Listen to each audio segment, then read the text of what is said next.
sambil berdiri ini. Sebelumnya saya buka pertemuan kita pada hari ini dengan pengajian Ilmu ya. Om Swastiastu. Ya. Pak Ibu, pada kesempatan hari ini saya akan berusaha untuk menyebarkan pemahaman dan penerapan pengalaman budaya positif. Perkenalkan, saya Yusuf Eka Ramadana, calon guru penggerak angkatan 9, akan melakukan pemahaman dan penerapan budaya positif di SD Negeri 8 Kasiman. Sepertinya Bapak Ibu ini tahu apa itu budaya positif? Tahu tidak? Tidak yang tahu budaya positif. Sebelumnya saya sedikit angkai, saya ucapkan terima kasih kepada Bapak Wayan Sabrato selaku Kepala Sekolah Negeri 8 Kasiman telah memberikan izin ruang dan waktunya sehingga saya selaku calon guru penggerak angkatan 9 dapat melaksanakan tugas saya, dan juga terima kasih atas motivasi yang sangat luar biasa selama saya menjalankan pendidikan ini. Beliau sangat antusias dengan program pendidikan saya, sampai-sampai apapun yang saya lakukan demi pendidikan guru penggerak, Pak Sabrato selalu mendukung. Mungkin ini bisa dijadikan motivasi bagi teman-teman lainnya yang barangkali ingin meningkatkan kompetensinya sebagai seorang guru dengan mengikuti CGP. Kemungkinan bisa di angkatan yang 11, karena saya lihat angkatan 10 sudah melakukan rekrutmennya. Dan juga saya terima kasih kepada rekan-rekan kerja saya yang luar biasa ini. Terima kasih atas dedikasinya menuruti ego saya untuk hadir di tengah-tengah kita pada siang hari ini, walaupun dalam kondisi yang sangat padat dari pagi sampai siang ini. Kemungkinan kita ada sampai 3 kegiatan, dari jeda perpisahan guru bahasa Bali kita sampai pertemuan pada hari ini. Tidak ada yang bisa saya berikan kecuali hanya aqua saja, itu pun aqua diberi pakai dana BOS. Untuk yang saya bisa berikan kemungkinan hanya sedikit pengalaman saya saja, yaitu tentang budaya positif, yang mana tadi teman-teman sekalian agak masih terlalu asing apa itu budaya positif. Nah, budaya positif tersebut, kalau kita bilang budaya itu bisa kita artikan sebagai sesuatu yang diciptakan oleh manusia, yang mana akan dijadikan pembiasaan. Dan kata positifnya, kalau positif kita sandingkan dengan perilaku, pasti positif itu akan menjadi hal yang baik. Jadi budaya positif adalah bagaimana kita menerapkan sesuatu hal kepada peserta didik kita yang akan berdampak baik dari perilaku anak-anak didik kita. Nah, seperti halnya tadi Bapak Ibu yang kita lakukan itu, seperti halnya kita ketika kegiatan perpisahan tadi, itu adalah dampak budaya positif yang sudah diciptakan guru bahasa Bali kita. Ketika guru bahasa Bali kita tidak lagi mengajar di SD Negeri 8 Kasiman, antusias anak-anak, saat perpisahan kita melihat air mata mereka yang keluar, itu sebagai dampak bahwasannya guru bahasa Bali kita itu sudah menerapkan budaya positif. Hasilnya seperti itu. Jadinya anak-anak itu merasa kehilangan ketika ada salah satu gurunya yang dipindahkan. Ya, semoga Bapak Ibu sekalian yang di sini juga termasuk guru-guru yang sangat dirindukan oleh anak-anak, yang mana hadir dan tidak hadirnya selalu dinantikan oleh anak-anak kita. Nah, Bapak Ibu, untuk slide berikutnya di sini seperti biasa saya ingin meminta pendapat Bapak Ibu. Silahkan HP-nya di scan barcode-nya dengan pertanyaan. Saya ingin tahu pendapat Bapak Ibu sekalian, apa sih pentingnya menciptakan suasana positif di lingkungan Bapak Ibu sekalian? Lingkungan kita jelas sekolah. Kalau sekolah pasti kita menghadapi rekan-rekan kerja kita Bapak Ibu sekalian, dan juga peserta didik, bahkan sampai orang tua.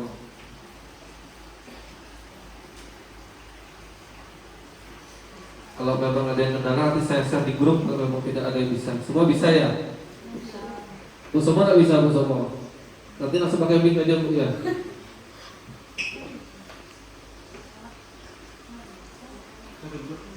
Saya share di grup aja ya.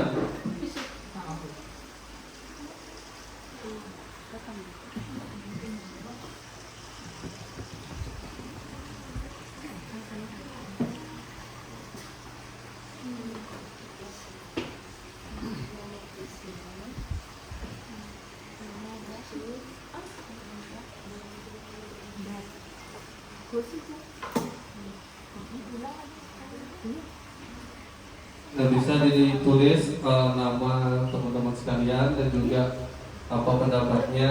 Linknya saya sudah share di grup. Apa ya Bapak masih belum bisa pakai? Nanti mungkin bisa langsung pakai link Pak. Untuk menyuarakan apa sih pentingnya kita menciptakan suasana positif di lingkungan kerja kita.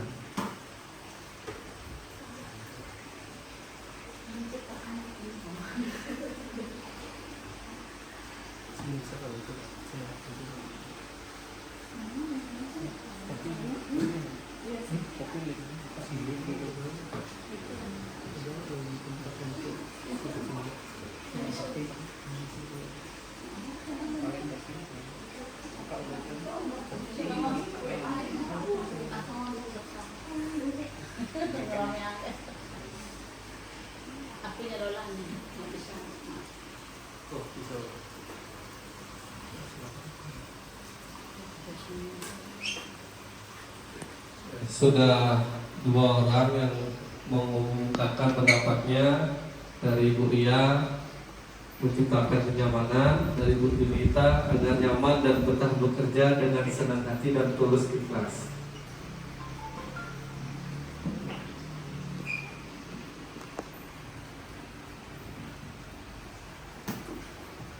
Teman yang lainnya mungkin.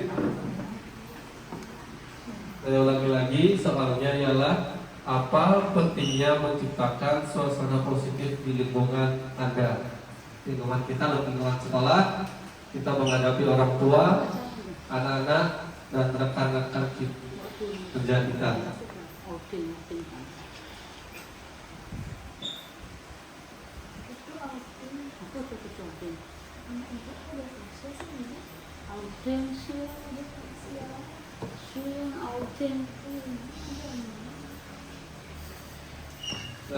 Kristen sudah mengumpulkan langsung banyak menumbuhkan rasa toleransi pada sesama, menciptakan kenyamanan di lingkungan sekolah kita. Ini ada yang belum ada isi namanya, nggak apa-apa.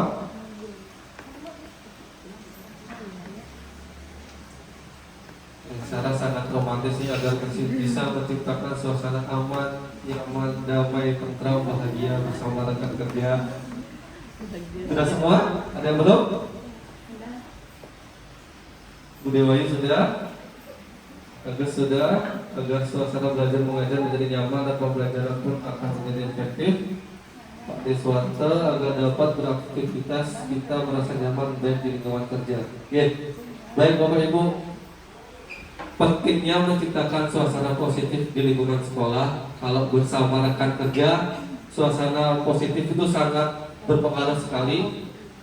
Ini saya menceritakan diri saya sendiri.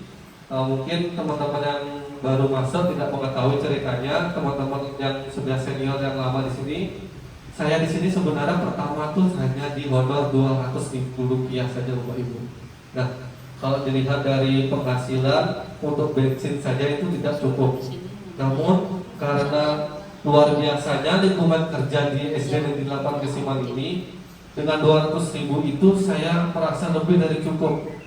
Berapapun besar penghasilan yang saya miliki nantinya, kalau lingkungan kerja saya tidak mendukung, saya tidak merasa nyaman, berapapun gaji yang saya dapat itu akan terasa kecil Bapak Ibu.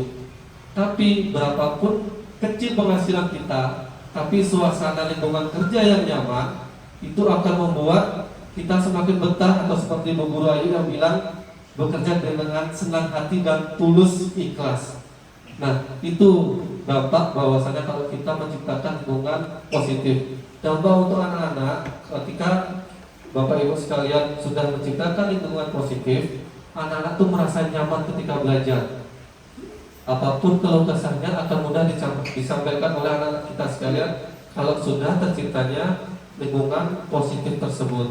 Nah, seperti halnya tadi Bu Guru bahasa Bali kita yang baru pamitan, ada kalimat yang saya ingat ketika Bu Gurunya itu menyampaikan kata perpisahannya, bahwasanya dia tidak belum pernah menemukan bagaimana rasa kekeluargaan seperti halnya yang setelah diciptakan di SD Negeri 8 Kesiman. Nah, saya harapkan lingkungan positif yang sudah kita bangun selama ini tidak sampai berkurang, Bapak Ibu. Sistem kekeluargaan di SD Negeri 8 Kesiman ini luar biasa sekali, dan mungkin juga kayak misteri ini yang ada sekolah terbang bisa membandingkan bagaimana lingkungan kerja di sekolah 1 dan sekolah 2, bagaimana nyamannya, bahkan sampai guru yang baru 1 bulan tugas di sini, Bu Chandra yang kebetulan hari ini tidak hadir, beliau sudah begitu nyamannya kerja di sini dan sampai berpikir ulang lagi kalau mau mencari sekolah tempat lain. Jadinya saya pribadi sangat salut bisa mendapatkan tempat kerja pertama bisa sepositif ini. Nah, baik Bapak Ibu, saya akan lanjut ke slide berikutnya.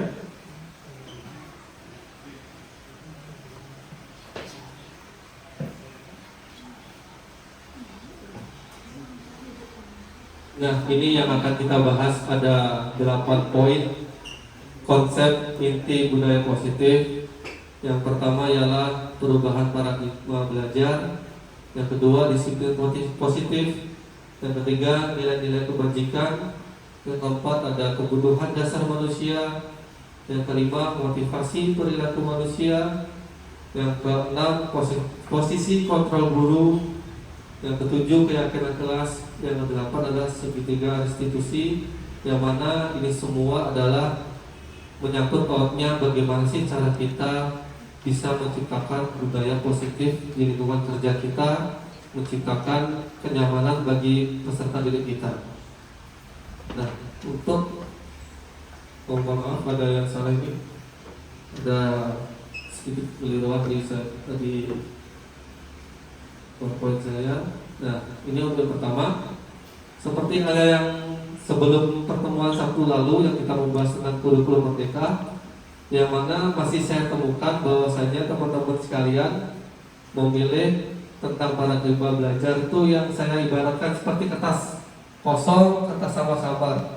Ketika saya menanyakan, masih ada beberapa teman-teman yang menganggap murid itu sebagai kertas kosong, yang mana gurulah yang mengisi tulisan tersebut. Nah, di paradigma pendidikan yang baru, bahwasanya murid itu diibaratkan sebagai kertas yang sama-sama. Tugas guru hanya menebalkan tulisan tersebut yang dianggap positif dan menghapus tulisan samar-samar atau bahkan yang sudah tebal itu yang bernilai negatif. Itu tugas guru sekarang. Tidak lagi tugas guru adalah menulis atau sesuai keinginan kita sebagai guru, anak itu mau dijadikan apa. Seperti halnya yang ada di PowerPoint saya, bahwasanya paradigma baru itu merupakan pembelajaran yang dirancangkan berdasarkan prinsip pembelajaran berdiferensiasi sehingga peserta didik belajar sesuai dengan kebutuhannya, Bapak Ibu. Jadinya Bapak Ibu sekalian, ketika melakukan pembelajaran tidak lagi beranggapan bahwasanya guru lah yang utama di kelas, melainkan sekarang pembelajaran itu adalah berpihak pada murid atau bisa dibilang dengan student center, yang mana pembelajaran itu untuk mewujudkan profil pelajar Pancasila. Nah, profil pelajar Pancasila di sini ada 6, Bapak Ibu. Yang pertama adalah beriman, bertakwa kepada Tuhan Yang Maha Esa dan berakhlak mulia. Kita ketahui semua bahwa seluruh manusia itu beragama, Bapak Ibu. Tapi kenapa kok yang ditulis di profil pelajar Pancasila ini beriman? Apa bedanya beragama dan beriman? Nah, beriman ini adalah yakin, Bapak Ibu, bahwasanya kita mengharapkan murid kita tuh yakin akan adanya Tuhan Yang Maha Esa. Kita tahu, kita paham bahwasanya seluruh manusia itu beragama, namun tidak seluruh manusia itu memiliki keyakinan. Contohnya saja, ketika kita di kelas pembelajaran, murid kita cekokin terus masalah tentang ilmu umum. namun kita tidak beri gambaran tentang ilmu keagamaan. Apa jadinya? Anak-anak tersebut memang pintar jadinya Bapak Ibu, tapi kepintarannya itu untuk memintari orang lain. Seperti halnya, ya maaf ini para pejabat itu. Para pejabat itu pasti mereka dipilih karena kepintarannya. Tapi karena dia tidak memiliki rasa iman, rasa keyakinan akan adanya Tuhan, akan adanya namanya surga dan neraka, akan adanya dosa atau pahala, mereka bisa melakukan tindakan yang negatif seperti halnya korupsi ini Bapak Ibu. Jadinya sangat penting sekali apa yang diusulkan oleh profil pelajar Pancasila, bahwasanya mengharapkan murid itu memiliki rasa iman. Kalau rasa agama, pasti seluruh murid punya rasa agama. Dari turun-temurun keluarganya, ayah ibunya beragama apa, mereka pasti mengikuti agama tersebut. Tapi tidak seluruh murid itu memiliki keyakinan. Nah, tugas Bapak Ibu sekalian untuk menanamkan rasa iman tersebut. Untuk yang kedua, berkebinekaan global. Yang dimaksud adalah negara kita adalah negara yang memiliki banyak sekali budaya dan istiadat. Jadinya di poin profil Pancasila yang kedua, berkebinekaan global, Bapak Ibu di sini berusaha untuk mengenalkan keberagaman yang dimiliki di Indonesia. Dan kata globalnya itu, Bapak Ibu juga mengenalkan di luar Indonesia itu bagaimana. Namun tetap jangan sampai melupakan identitasnya sebagai warga negara Indonesia. Karena apa? Kebanyakan kita melalui media sosial sekarang, anak-anak sekarang itu banyak sekali mengikuti tren-tren yang ada di negara-negara luar, sampai dia melupakan apa yang dia miliki. Tugas Bapak Ibu sangat berat di nomor berkebinekaan global ini. Yang ketiga, harapan dari profil pelajar Pancasila adalah gotong royong, bekerja sama, dan juga berkolaborasi. Tidak ada lagi namanya anak-anak itu individual sendiri-sendiri, tidak ada. Harapannya bahwasanya manusia adalah makhluk sosial, tidak bisa hidup sendiri. Di profil Pancasila yang ketiga, harapannya adalah murid itu bisa bekerja sama dan berkolaborasi. Yang keempat, kreatif. Sudah sangat jelas bahwasanya dimanapun pendidikan dari zaman dahulu hingga zaman sekarang mengharapkan murid itu memiliki rasa kreativitasnya. Yang kelima, bernalar kritis. Nah, bernalar kritis ini adalah bagaimana pandangan seorang anak terkait pembelajaran yang ada di kelas tersebut. Yang kelima, yang terakhir keenam adalah sifat mandiri. Selanjutnya, nah, miskonsepsi teori kontrol. Teori kontrol itu teori yang bisa mengontrol apapun itu. Kita sebagai seorang yang dewasa di sekolah ini, sebagai seorang guru, kita pasti selalu beranggapan bahwasanya gurulah yang mengontrol apapun yang ada di sekolah terkait dengan murid. Yang pertama, ilusi guru mengontrol murid. Kita yakin bahwasanya kita bisa membuat murid itu mengikuti apa yang kita ucapkan, apa yang kita perintah. Tapi kenyataannya itu hanya ilusi saja, hanya bayang-bayangan kita saja. Nyatanya di lapangan tidak seperti itu. Seperti halnya kita mengumumkan anak-anak besok masuk menggunakan seragam olahraga, pasti kita masih menemukan anak-anak yang tidak mengikuti hal tersebut. Anak-anak tolong diam sebentar, Bapak akan mengumumkan sesuatu. Kalau anak-anak semakin lama, pulangnya juga akan semakin lama. Tapi tetap saja ada peserta kita atau murid kita yang tidak bisa kita kontrol. Nanti Bapak Ibu sekarang memandang bahwasanya guru itu tidak bisa sepenuhnya mengontrol murid. Yang kedua, sebagai seorang guru, kita sementara ini mungkin kita beranggapan bahwasanya semua penguatan positif efektif itu bermanfaat bagi murid-murid kita. Nah, itu juga hanya sebagai ilusi Bapak Ibu. Kita memberikan hal-hal positif, memberikan hal yang bermanfaat bagi peserta didik kita. Tidak semua memandang hal tersebut adalah positif. Mohon maaf, seperti halnya kasus yang sedang kita hadapi minggu lalu, yang mana kita di sini melakukan kegiatan yang positif, yang mana kita tidak memiliki lagi guru bahasa Bali untuk mengajar murid-murid kita. kita berupaya kepada orang tua siswa kita untuk bagaimana cara menemukan permasalahan tersebut, dan pada akhirnya sudah melalui rapat dapatlah suatu kesepakatan kita mencari guru bahasa Bali dengan adanya sumbangan dari komite yang sebesar 10.000. Nah, namun hal positif tersebut ada juga yang menganggap hal itu tidak baik, dan hingga sampai diajukan ke media sosial, sekolah kita menjadi terkenal dalam tanda kutip negatif. Nah, jadi Bapak Ibu sekalian, itu merupakan hal positif, tidak selamanya menjadi positif. Hal yang bermanfaat bagi kita belum tentu bermanfaat bagi orang lain. Berikutnya, ilusi bahwa kritik dan membuat rasa bersalah mampu menguatkan karakter siswa. Nah, seperti halnya tadi yang saya hadapi di kelasnya Pak Deswarta kelas 5. Di sini saya mencoba membuat rasa bersalah kepada muridnya Pak Deswarta, yang mana itu Afik, yang dia ingin tidak masuk sekolah ketika pelaksanaan UNBK.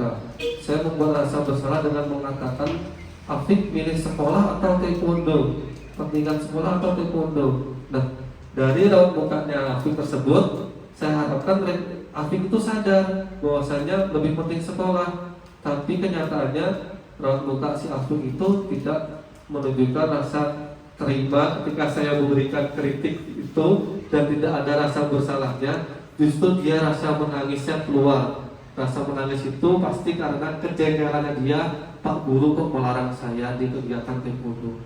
Padahal niat saya mengkritik itu adalah sekolah lebih penting daripada kegiatan ekstra tersebut. Kegiatan ekstra tersebut bagi saya itu belum kategori penting. Karena apa? Afik tadi bercerita itu hanya kegiatan pelepasan saja. Kecuali kalau memang sudah perlombaan, kita tidak bisa bilang apa, Afiknya yang langsung terlibat. Nah, inilah Bapak Ibu, ada contoh di baru saja saya lakukan, bahwasanya kita berilusi bahwasanya kita membuat rasa bersalah kepada murid itu bisa membuat karakter siswa itu berubah, tapi nyatanya tidak. Banyak hal seperti itu. Mungkin di Bu Guru Dewayu pernah melakukan suatu kritikan kepada Revan waktu di kelas 4, tapi nyatanya Revannya tetap saja sampai kelas 6 pun dalam kehadiran sangat berkurang, padahal kita sudah memberikan masukan seperti apapun itu. Jadinya tidak selamanya kritikan dan membuat rasa bersalah itu mampu menguatkan karakter siswa. Dan terakhir, ilusi bahwa orang dewasa berhak memaksa. Kita sebagai guru, kita sebagai yang paling tua di sekolah ini, kita tidak bisa memaksa 240-an siswa untuk mengikuti apa yang kita bicarakan. Bahkan mohon maaf, seperti kepala sekolah yang paling dewasa di kelompok kita, di rekan kerja kita, ketika kepala sekolah mengatakan bahwasanya teman-teman boleh pulang ketika absen pulang, tapi nyatanya banyak yang satu persatu juga bergiliran pulang. Ketika kepala sekolahnya ada pertemuan di tempat lain, terkadang kontrol kepala sekolah pun tidak bisa mengontrol teman-teman. Jadi begini Bapak Ibu sekalian, bahwasanya orang dewasa itu tidak bisa mengontrol, walaupun setinggi jabatan apapun kita, bahkan sekelas presiden saja tidak bisa mengontrol semua menterinya, tidak bisa mengontrol semua perangkat-perangkat di bawahnya. Jadinya seberapa tinggi pun kita tidak bisa mengontrol. Bahkan Tuhan pun sudah memberikan gambaran neraka dan dosa, tetap tidak bisa mengontrol umatnya. Nah, itu mohon maaf, ini saya sebagai contoh, namanya budaya positif. Pasti banyak hal yang menyinggung kita Bapak Ibu. Jadinya kalau memang kata-kata saya tersinggung, sebelumnya saya mohon maaf sekali. Dan kita lanjutkan. Nah, di sini mengubah paradigma stimulus respon. Stimulus respon ini adalah paradigma pendidikan lampau, yang mana kita memberikan stimulus, kita berikan rangsangan kepada siswa, baru siswa itu merespon. Nah, ini kita rubah menjadi pendekatan teori kontrol. Seperti contoh nomor 1, dulu kita menganggap bahwasannya kebutuhan semua orang itu sama. Namun sekarang Di teori kontrol kita melihat bahwasanya kebutuhan kita berbeda. Sebagai manusia kita sama-sama membutuhkan makan. Nah, di teori kontrol betul memang semua manusia itu membutuhkan makan. Tapi di teori kontrol tuh makanan apa yang dibutuhkan setiap manusia tersebut? Kita tidak bisa menganggap bahwasanya kebutuhan semua itu sama. Seperti halnya di anak-anak, ada anak-anak yang bisa belajar hanya dengan bermain, ada anak-anak yang belajar bisa ketika serius. Jadinya Bapak Ibu sekarang bisa memandang bahwasanya setiap anak itu memiliki kebutuhan yang berbeda sekarang. Tidak ada lagi murid itu kebutuhannya sama. Kalau kebutuhannya sama akan menjadi timbang tindih. Kalau ada anak yang terlalu unggul sekali, kalau ada anak yang kurang akan merosot sekali. Jadinya kita coba memandang setiap anak itu memiliki kebutuhan yang berbeda. Yang kedua, semua orang melihat hal yang sama. Kita menunjukkan, kita memerintahkan bahwa murid menggambar gunung. Kalau zaman dulu gunung 2, isi matahari tersenyum 1, jalan raya dan ada sawah-sawah. Seperti dulu seperti itu kita mengatakan murid. Nah, sekarang ketika murid kita bilang sekarang anak-anak sekalian menggambar pemandangan, pasti sudah banyak sekali yang digambar oleh murid-murid. Tidak lagi gunung. Karena saya dulu juga seperti itu sebagai seorang siswa. Suruh gambar tema pemandangan, pasti hanya gunung yang saya gambar. Memang itu yang saya bisa. Tapi sekarang anak-anak lebih berpikir kritis. Menggambar gunung, menggambar pemandangan, gunung bisa digambar, pantai bisa digambar, langit bisa digambar. Jadinya anggapan bahwasanya semua orang melihat hal yang sama lagi itu sudah dijaminkan setiap orang memiliki gambaran berbeda. Nah, poin 3 ini yang paling bagus untuk Bapak Ibu sekalian. Kalau dahulu kita melihat perilaku buruk itu sebagai suatu kesalahan. Nah, sekarang kita harus melihat semua perilaku memiliki tujuan baik, salah atau benar. Karena apa?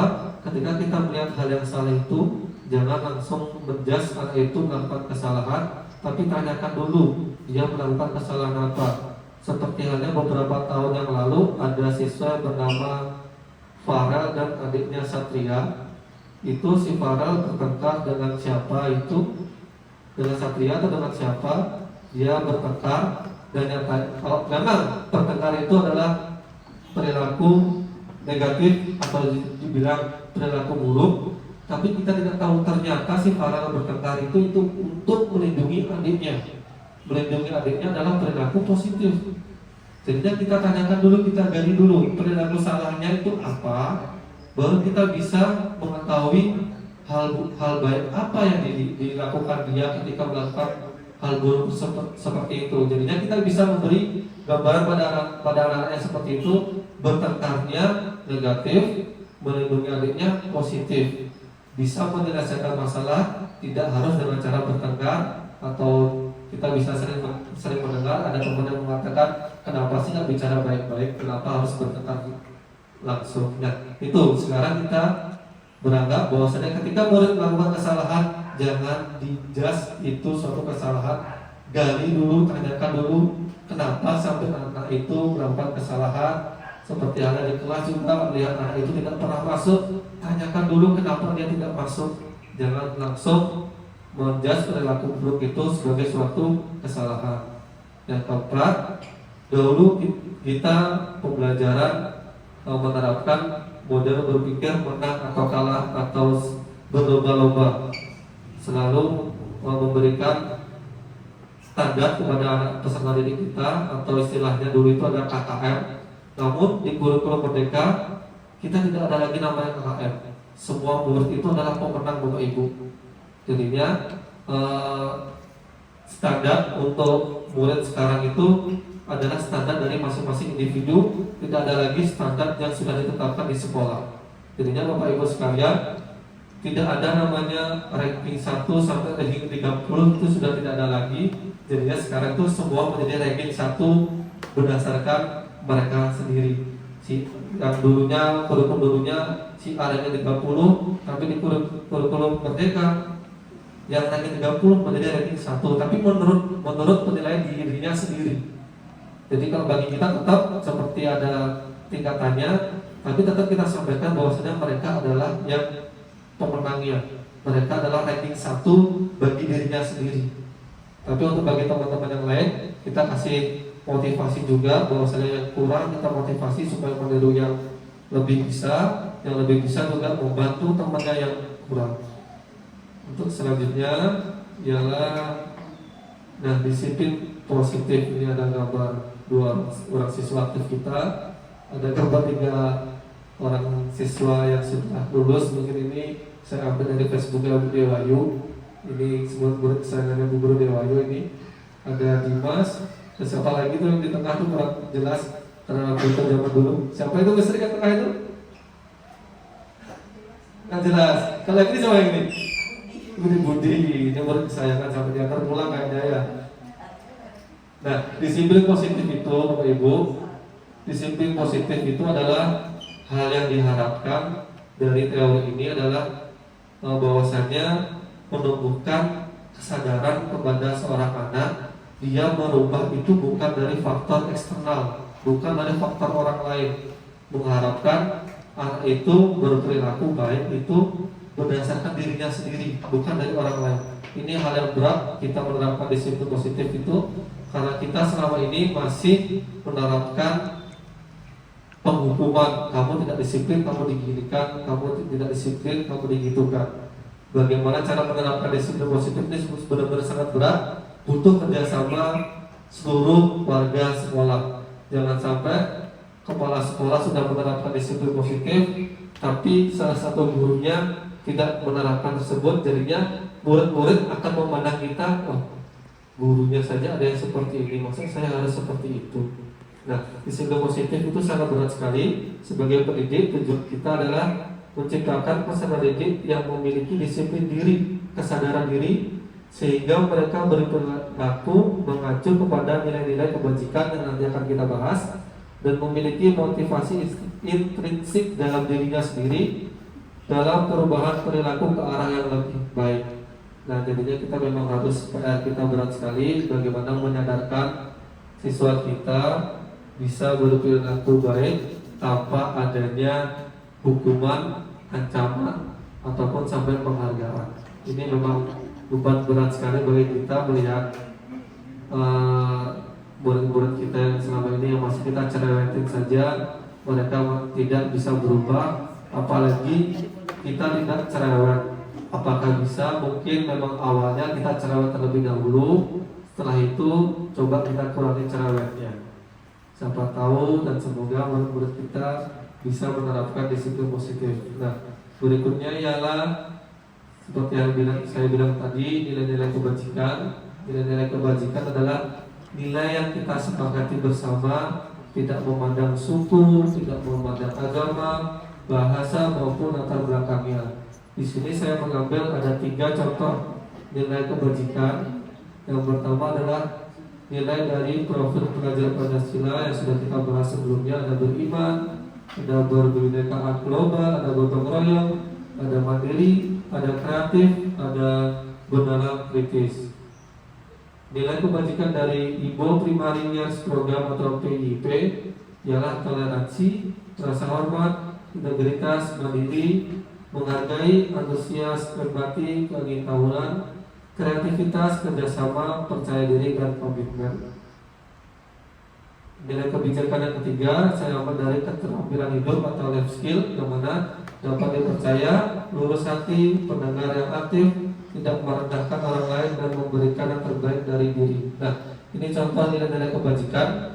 Bisa Bapak Ibu ambil dari contoh yang mana, entah dari profil Pancasila, entah dari PIP, entah dari life skill. Semua nilai-nilai kebajikan ini mengarahkan untuk peserta didik kita menerapkan disiplin positif yang sebelumnya kita bahas. Lanjut saja, biar tidak terlalu siang ini. Nah, di sini kita akan membahas tentang kebutuhan dasar manusia.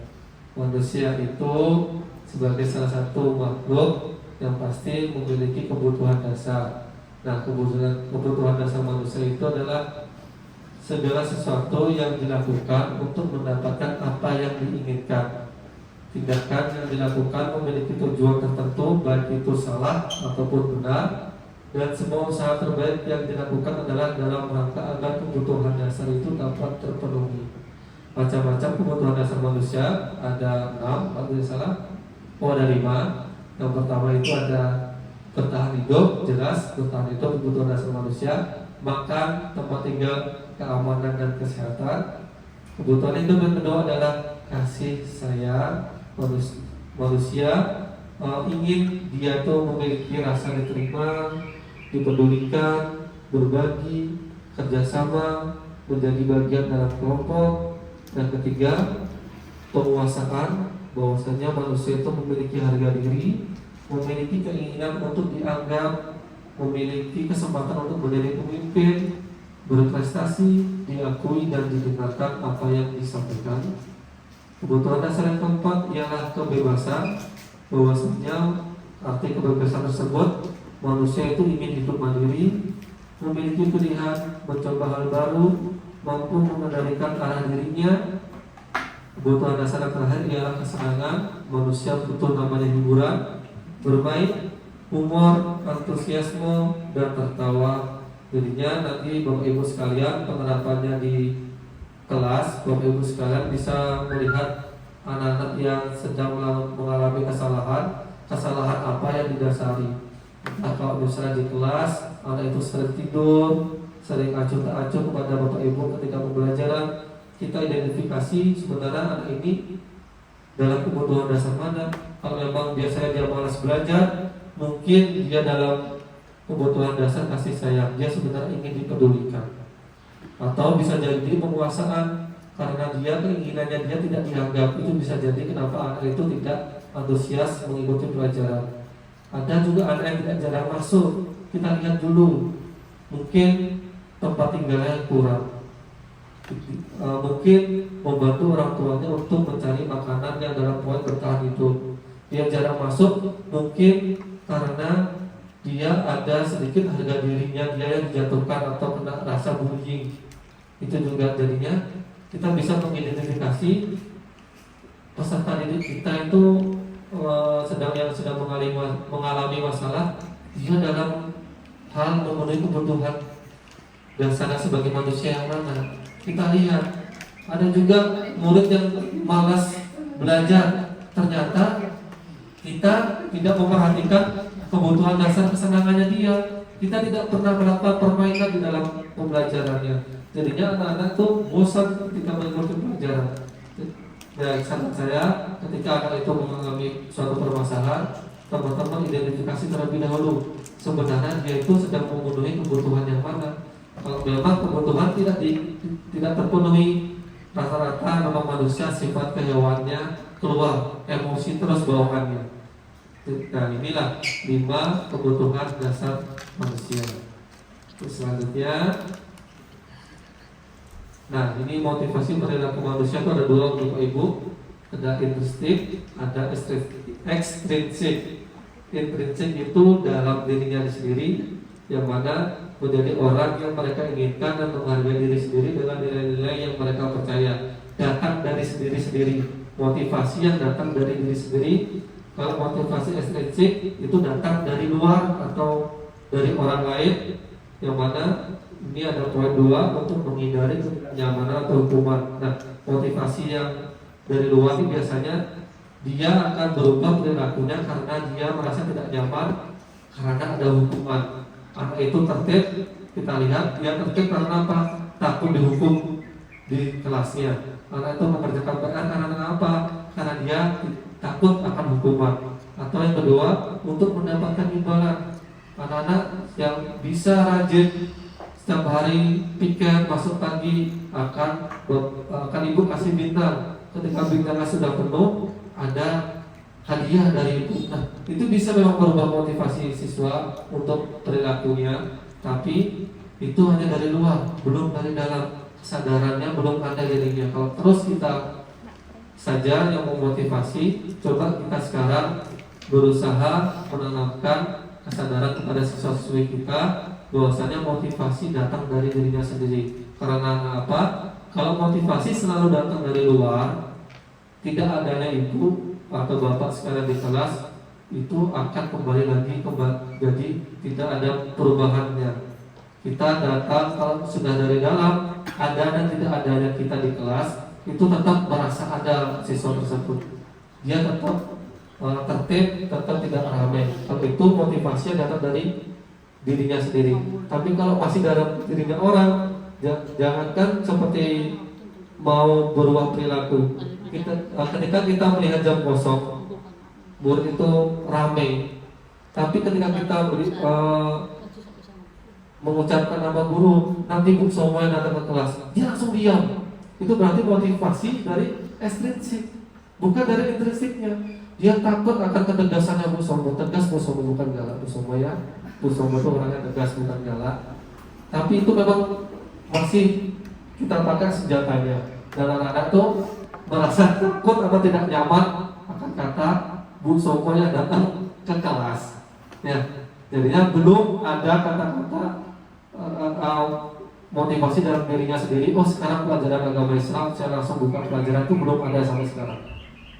Kalau sudah dengar suaranya motornya saya keluar, dia langsung mengucapkan alhamdulillah Pak Guru Yusuf keluar. Masih seperti itu. Ketika saya datang dia pura-pura diam. Nah itu motivasi antara intrinsik atau motivasi ekstrinsik. Yang berikutnya, nah 5 posisi kontrol guru. Ini yang paling menarik Bapak Ibu. Sebenarnya kita ada di bagian mana? Ada 5 posisi kontrol guru. Yang pertama, guru sebagai penghukum. Yang mana di sini guru sebagai penghukum adalah di mana guru itu menegakkan peraturan yang ada dengan melakukan tindakan fisik maupun verbal yang membuat siswa itu tidak nyaman. Ibu pasti sudah tahu posisi kontrol guru penghukum itu seperti apa. Yang kedua, membuat merasa bersalah. Ini adalah salah satu posisi kontrol guru yang sedikit lebih luas, lebih halus dia kata-katanya, tapi nyelekit Bapak Ibu. Dimana kita sebagai guru itu membuat siswa itu merasa bersalah apa yang dilakukannya dia. Itu ada. Yang ketiga, posisi guru sebagai teman. Ini posisi dimana guru yang tidak akan menyakiti murid, tapi terkadang sebagai teman, kadang-kadang murid itu pun terlalu menganggap sebagai teman, tidak memandang kita sebagai seorang guru. Yang keempat, guru sebagai pemantau, melihat apa yang dilakukan murid tersebut salah atau benar atau tidak, tapi dia tidak ada hukumannya. Dan terakhir adalah guru sebagai seorang manajer, membuat siswa itu sadar apakah perilaku yang diterapkannya itu benar atau salah. Nah, saya mau nanya sebagai Bapak Ibu sekalian, untuk saat ini Bapak Ibu berada di posisi kontrol yang mana? Sebagai penghukum kah? Sebagai orang yang membuat bersalah kah? Sebagai teman? Sebagai pemantau atau sebagai manajer? Rata-rata sebagai mana? Adakah nomor 1? Adakah? Sebagai penghukum? Tidak ada? Tidak ada sebagai penghukum? Tidak ada? Tidak ada? Pernah atau tidak? Pernah, jelasan pernah. Mohon maaf, begini Bapak Ibu, saya juga sedikit buka bicara. Di kelas saya, di kelas 4, itu saya pernah bertanya, anak-anak kalau tidak mengerjakan PR, Ibu Guru Dewayu diapakan? Gimana tidak? Tidak. Oh, bagus, sebagai Guru Dewayu bukan sebagai penghukum.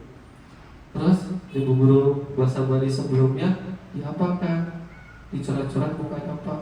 Kalau gitu disuruh seperjam. Nah, bisa kita lihat bahwasanya Ibu Guru bahasa Bali pada saat itu adalah sebagai penghukum. Nah, ada juga kalau misteri bagaimana? Saya disuruh jongkok bangun Pak. Nah, berarti misteri itu menerapkan posisi kontrol penghukum. Kita di sini tidak menyalahkan Bapak Ibu di nomor 1 sampai 5 tidak menyalahkan. Coba kita sekarang tuh berada di posisi mana? Kalau saya sendiri, saya sadar saya di nomor 2 Bapak Ibu. Sampai ada di kelas 5 Natasha sampai Jengga melihat saya, Pak, tolong dihukum dong yang anak-anak yang tidak mengerjakan PR, karena saya saat ini jarang sekali untuk menghukum seorang siswa. Saya lebih membuat merasa bersalah karena saya sebagai seorang guru agama dan budi pekerti, saya biasanya membuat anak-anak itu merasa bersalah. Hal yang kamu lakukan itu dosa atau pahala, nanti jatuhnya ke surga atau ke neraka, sehingga murid itu sadar bahwa oh aku yang aku lakukan itu berbuat dosa, berarti aku tidak boleh melakukan hal seperti itu. Seperti halnya tadi juga, seperti halnya kalau membuat merasa bersalah, kamu gak kasihan sama orang tuamu sudah mendidik kamu, sudah mencarikan uang untuk menafkahi pendidikan kamu, tapi kamu di sekolah seperti ini. Ini orang yang membuat merasa bersalah. Tapi kalau teman, mungkin di teman-teman yang rekan kerja di kelas 1 dan 2 nih, biasanya nih harus di posisi kontrol teman ini. Karena bagaimana membuat siswa-siswi yang baru beralih dari TK atau anak-anak kan SD supaya dia nyaman, biasanya posisi kontrol ini yang selalu dipakai. Nah, untuk sebagai pemantau ini juga kadang-kadang kita setelah pemantau ini malah larinya ke penghukum. Kita lihat anak-anak, kita pantau dulu anak-anak ini, oh anak ini melakukan suatu kesalahan, tapi kenapa kita harus menghukum? Sebagai pemantau itu, setelah dia melakukan kesalahan, kita tanyakan, kalau kamu melakukan hal seperti ini, apa konsekuensinya, apa yang harus dilakukan. Itu hanya sebagai pemantau. Pemantau dan penghukum itu beda. Kalau penghukum datang pakai topi, langsung dikasih punishment, walaupun punishmentnya tidak fisik, disuruh kamu nulis di papan sebanyak 100 kali, itu penghukum. Dan sebagai manajer ini adalah yang paling berat Bapak Ibu. Manajer ini sebagai guru yang harus bisa membuka siswa, harus menyadarkan siswa dalam dirinya sendiri perilaku dia itu sebenarnya salah atau tidak. Nah, untuk mengetahui lebih jelas gambaran posisi kontrol guru, kita lihat di slide berikutnya. Nah, mohon maaf, yang lagi salah lagi nih.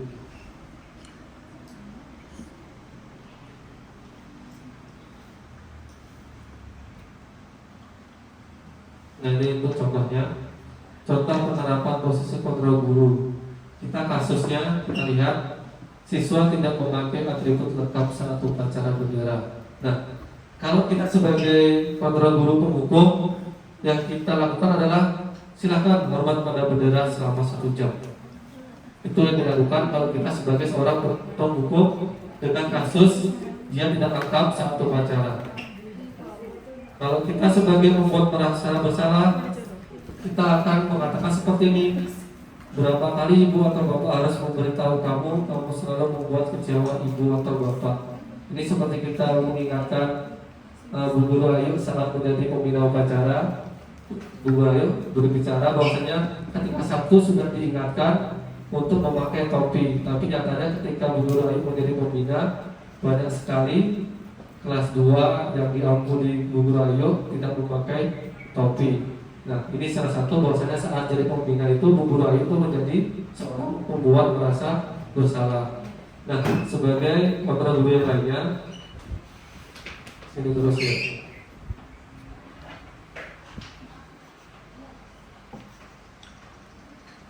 Nah, untuk kontrol yang lainnya, kalau sebagai teman ketika menghadapi kasus seperti di atas, dia akan masih bertanya dengan cara yang lebih lembut. Ayo dong ikuti aturan sekolah. Tolong bantu ibu atau bapak ya sekali ini. Ya sudah, tidak apa-apa. Lain kali jangan sampai berbuat seperti ini lagi ya. Ini contoh ketika kita sebagai seorang teman menghadapi kasus siswa yang tidak memakai atribut lengkap saat upacara bendera. Nah, kalau sebagai pemantau, apa yang dilakukan? Yang dikatakan seperti ini, kamu sudah melanggar peraturan sekolah. Kamu tahu konsekuensinya. Setelah upacara, kamu beri atribut ke koperasi dan jangan diulangi lagi. Itu kalau kita sebagai seorang pemantau. Nah, kalau sebagai seorang manajer, hal yang dilakukan adalah seperti ini Bapak Ibu. Apakah kamu tahu kesalahanmu? Kita malah menanyakan, padahal kita tahu kesalahan dia. Kita membuat anak itu mengetahui kesalahan dia. Nah, kira-kira bagaimana kamu mengorbankan kesalahanmu? Dari kesalahannya yang dia sadari, dia juga yang harus menyelesaikan permasalahan tersebut. Itu kalau kita sebagai seorang manajer. Nah, ini pertanyaan bagi Bapak Ibu sekalian. Nah, ketika seorang guru berkata, saya kecewa sekali dengan kamu. Itu berarti posisi kontrol apa yang dipakai? Ayo Bapak Ibu. Ketika saya kecewa sekali dengan kamu, posisi kontrol apa? Penghukum kah? Pembuat rasa bersalah? Pemantau, teman, atau manajer? Saya kecewa sekali dengan kamu.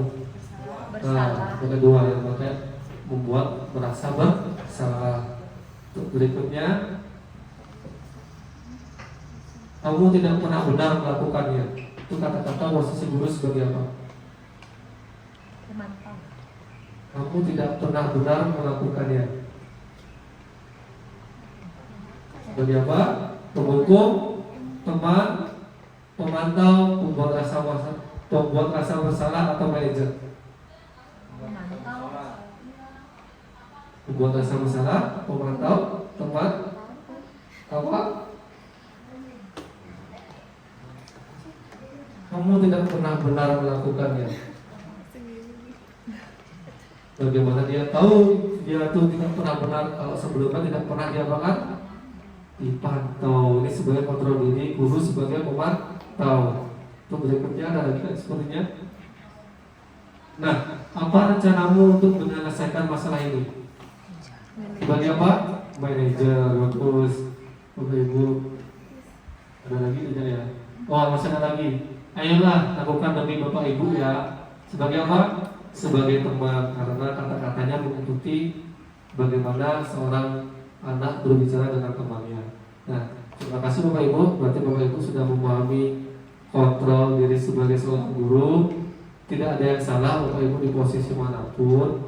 Hanya saja ketika Bapak Ibu menghadapi seorang siswa, ada kalanya ketika kita menjadi seorang penghukum itu bisa merubah karakter siswa. Tapi ada kalanya juga ketika kita menjadi seorang penghukum itu membuat siswa itu memiliki dendam Bapak Ibu. Dia tidak nyaman. Nah, ketika Bapak Ibu menemukan siswa yang tidak nyaman ketika kita menjadi seorang penghukum, Bapak Ibu coba mengalihkan kontrol diri Bapak Ibu sekalian. Coba Bapak Ibu mencoba dia merasa bersalah. Buka pikirannya dia bahwasanya hal yang dilakukan itu bahwasanya salah. Tapi terkadang juga banyak murid yang tidak sadar sudah dikasih omongan, tetap dia tidak merasa bersalah. Oh, berarti coba di kontrol diri sebagai teman. Coba kita sebagai teman, kita ngobrolin apa yang dilakukan supaya dia berubah. Tapi terkadang ada juga murid yang menganggap kita teman yang terlalu teman, tidak ada rasa hormatnya. Oh, berarti ini gak cocok, berarti anak ini kita jadikan posisi sebagai teman. Kita alihkan juga coba sebagai pemantau. Kita tanyakan kepada dia bahwasanya apa yang dilakukan itu salah. Nah, terkadang juga anak juga risih, dipantau terus sama gurunya juga risih. Nah, yang terakhir, coba kita di posisi kontrol sebagai seorang manajer. Kita tanyakan, benar nggak apa yang kamu lakukan? Kalau sudah tahu salah, sebaiknya apa yang dilakukan? Nah, jadi Bapak Ibu, saya tidak menjudge Bapak Ibu bahwa sebagai penghukum itu salah. Tidak menjudge Bapak Ibu sebagai teman itu salah, tidak. Cuma kita berusaha menerapkan kelima posisi kontrol ini cocok atau tidak kepada murid-murid kita, karena murid satu dengan murid yang dua kebutuhannya berbeda-beda. Silakan Bapak Ibu mencoba kelima posisi kontrol tersebut. Jadi untuk selanjutnya, masih ada satu, coba Bapak Ibu. Kamu tidak pernah mendapat nilai jika tidak mengerjakan tugas. Masuk kontrol guru yang mana ini? Kamu tidak pernah mendapat nilai jika tidak mengerjakan tugas. Kamu tidak pernah mendapat nilai jika tidak mengerjakan tugas. Menghukum? Menghukum ya? Nah, boleh, karena dia tidak mengerjakan tugas, maka dampaknya akan tidak mendapatkan nilai. Namun ini bisa juga sebagai pembuat merasa bersalah juga. Kalau kamu terus-terusan tidak pernah mengerjakan tugas, apa nilai Bapak tulis di rapot kamu? Itu bisa jadi dia merasa bersalah juga. Dan bagi pemantau juga bisa. Dia tidak pernah mengerjakan tugas, dipantau terus. dan jatuhnya akhirnya dia tidak bisa mendapatkan nilai. Tergantung Bapak Ibu sekalian memandang suatu pertanyaan itu masuk ke dalam kontrol guru yang mana. Nah, untuk materi berikutnya yaitu keyakinan kelas. Nah, kenapa kok kita disuruh membuat keyakinan kelas di kurikulum Merdeka ya? Kenapa kok tidak peraturan kelas? Ada yang tahu Pak Ibu? Kenapa kok sekarang itu keyakinan kelas? Kok dulu kan peraturan kelas sekarang tapi kok disuruh buat keyakinan kelas? Ada yang tahu Bapak Ibu sekalian? Nah, saya kasih gambaran perbedaan peraturan dan dengan keyakinan. Kalau peraturan itu biasanya dibuat oleh orang-orang yang berkepentingan saja. Kalau di kelas yang membuatnya wali kelas. Dan juga tertulisnya biasanya lebih kaku atau misalnya lebih saklek kalau peraturan. Nah, tapi kalau keyakinan kelas itu biasanya diciptakan berdasarkan kesepakatan antara guru dan murid di kelas itu saja. Jadinya biasanya keyakinan kelas itu dibuat 2 poin yang biasanya guru dan murid. Nah, kita tanyakan sama anak-anakku sekalian di semester ini, kamu pikir bu guru itu harus bagaimana? Ada yang katakan, saya pengen bu guru datang tepat waktu. Saya pengen bu guru tidak pernah meninggalkan kelas. Saya pengen bu guru yang tidak memainkan HP dan sebagainya. Itu keyakinan kelas yang sudah disepakati. Gurunya mau apa enggak? Oh, di bagian menggunakan HP, ibu selaku operator apa? Ibu tidak bisa tidak memegang HP. Nah, jadinya anak-anak tahu, oh berarti ibu guru saya memegang HP itu memang karena keperluan, bukan karena bermain dan sebagainya. Oh, baterainya habis.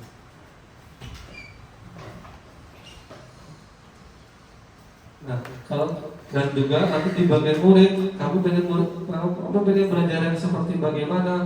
Saya pengen belajar yang kelas itu bersih. Berarti di kelas kita membuat ada istilah baru Bapak Ibu, istilahnya LISA. Lihat, sampah, ambil dan buang itu LISA. Ada suatu hal yang bagus dan juga murid itu mau bagaimana. Jadinya keyakinan kelas itu kita bisa menyindir anak-anak apabila anak-anak melakukan suatu kesalahan. Beda dengan peraturan Bapak Ibu. Kalau peraturan itu dibuat sebagai wadah untuk menghukum murid-murid kita. Jadinya untuk sekarang bukan peraturan sekolah lagi, peraturan kelas lagi dibuat, namun yang kita buat adalah keyakinan kelas. Bagaimana cara membuat keyakinan kelas? Di sini ada beberapa poin. Nah, pembentukan keyakinan kelas itu sifatnya abstrak Bapak Ibu. Tidak seperti peraturan yang benar-benar datang pukul jam 7, datang pulang pukul sekian, tidak. Kalau keyakinan kelas itu bersifat abstrak. Kemungkinan mungkin bisa seperti Bapak Ibu guru datang tepat waktu. Bapak Ibu guru istirahat tepat waktu. Itu bukan dilihat dari jamnya. Bapak Ibu guru datang jam 7. Oh, itu terlalu sakral itu biasa dibilang peraturan kelas. Tapi untuk keyakinan kelas yang lebih abstrak, lebih luas. Nah, itu yang kedua berupa pernyataan universal atau kata-kata umum. Yang ketiga dibuat dalam pernyataan positif, bukan pernyataan negatif. Tidak boleh ini, tidak boleh itu negatif. Diusahakan dalam pembuatan keyakinan kelas itu pernyataannya yang positif. Yang keempat, sedikit saja agar mudah diingat, tidak perlu banyak-banyak keyakinan. Takutnya semakin banyak keyakinan kelas yang Bapak Ibu buat di kelas, itu semakin banyak hal yang akan dilanggar Bapak Ibu. Keyakinan kelas cukup mungkin 3-4 saja, tidak perlu banyak-banyak. Semakin banyak itu akan semakin membebani Bapak Ibu sendiri dan juga membebani anak-anak juga. Yang kelima, sesuaikan dengan kondisi kelas dan sekolah sehingga mudah diterapkan.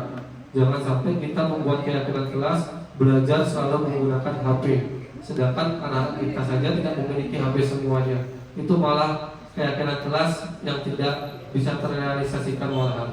Dan terakhir, semua warga sekolah, warga kelas dilibatkan saat membuat keyakinan kelas. Kalau di kelas pasti antara wali kelas dan murid-murid saja. Namun tetap diimbaskan kepada guru-guru mata pelajarannya supaya tahu di kelas tersebut menerapkan keyakinan kelas seperti ini. Keyakinan kelas dibuat bukan sebagai pengukur, tapi membuat siswa itu yakin bahwasanya apa yang dilakukan itu di luar kesepakatan yang sudah diterapkan di kelasnya masing-masing. Nah, untuk terakhir Bapak Ibu, terakhir saja, ini sudah siang banget ini. Nah, segitiga restitusi. Segitiga restitusi ini saya juga baru dengar sekarang ini istilah ini. Segitiga restitusi ini adalah salah satu dialog yang bisa dijalankan ketika melakukan bimbingan konseling Bapak Ibu siswa-siswi yang sedang mengalami permasalahan, yang mana ada 3 tahapan: menstabilkan identitas, validasi tindakan salah, dan terakhir adalah menanyakan keyakinan. Apa sih yang dimaksud dengan menstabilkan identitas itu? Nah, menstabilkan identitas itu adalah membuat kesalahan adalah bagian dari proses pembelajaran. Ketika kita menemukan siswa yang bermasalah, kita jangan langsung membentak dia balik, tidak. Stabilkan dulu dia yang bermasalah, misalnya dalam hal pertengkaran, jangan sampai emosinya masih ada langsung kita konselingkan, tidak. Kita buat dia merasa nyaman dulu, kita tanya, obrol dulu supaya amarah dia itu stabil dulu, baru kita melakukan tahapan berikutnya. Nah, kita ketika menstabilkan identitas itu, kita mungkin dengan bertanya, membuat perkataan-perkataan seperti ini, bahwa ibu berbuat salah itu wajar, seperti halnya tidak ada manusia yang sempurna, seperti halnya ibu bapak juga pernah melakukan kesalahan atau penakalan seperti itu. Ibu bapak tidak mau mencari siapa yang salah, tapi ibu bapak ingin mencari solusi dari permasalahan ini. Atau sampai-sampai kita saking jengkelnya, ya sudah bapak ibu guru aja yang salah, seperti halnya seperti itu. Yang terakhir, kamu berhak merasa begitu. Nah, ini perkataan-perkataan yang bisa menstabilkan identitas ketika ada murid yang mengalami suatu permasalahan yang akan kita hadapi nantinya. Untuk tahapan berikutnya, validasi tindakan salah. Di sini kita itu berupaya untuk memenuhi suatu kebutuhan tertentu.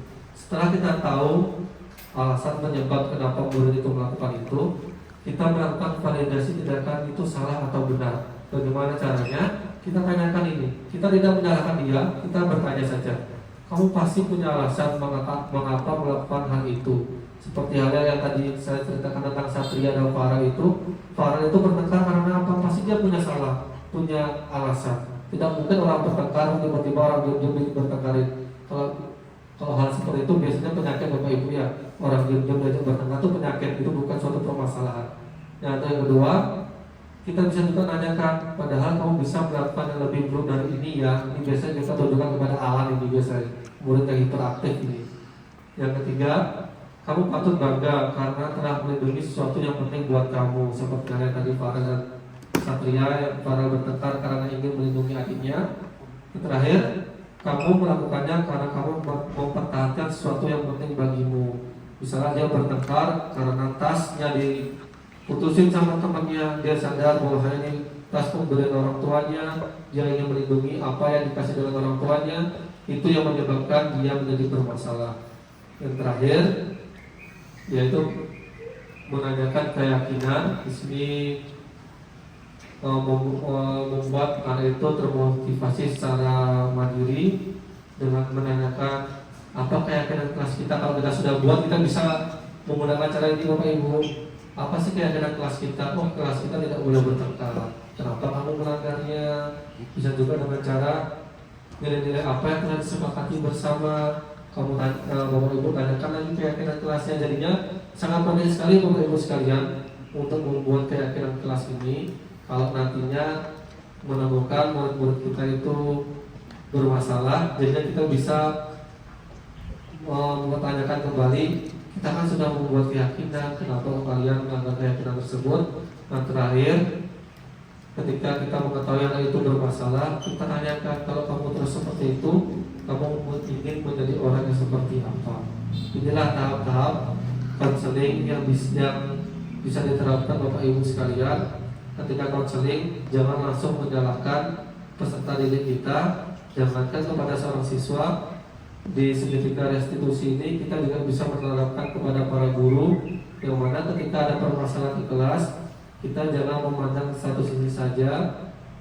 Di pertemuan kemarin di pendidikan guru penggerak, kami diberikan kasus bahwasanya di kelas itu ada guru yang memukul muridnya. Nah, di situ solusinya adalah seorang kepala sekolah mengambil kedua belah pihak antara murid dan guru yang bersangkutan, tapi tidak dalam waktu tertentu dan sama-sama menjalankan segitiga restitusi tersebut, agar kepala sekolah juga bisa menyelesaikan masalah tersebut, tidak memandang hanya murid saja yang salah, tidak, guru pun salah karena telah menghukum, bisa dipakai juga untuk seorang guru juga. Untuk terakhir, ini untuk menutup bagi saya, dan dalam penerapan program disiplin positif, hendaknya guru memiliki standar kepribadian profesional dan sosial yang baik, di mana guru mampu merefleksi dirinya dalam posisi kontrol saat ini. Seperti saya bilang, Bapak Ibu harus bisa menerapkan kelima posisi kontrol tersebut. Tidak semua siswa bisa menggunakan satu posisi kontrol saja. Bagaimana perjalanan dirinya sebagai among atau manajer yang menuntun murid-muridnya menjadi insan yang mandiri, merdeka dan bertanggung jawab atas standar nasional pendidikan Indonesia. Mungkin itu saja yang bisa saya sampaikan, Bapak Ibu, dari teman-teman sekalian.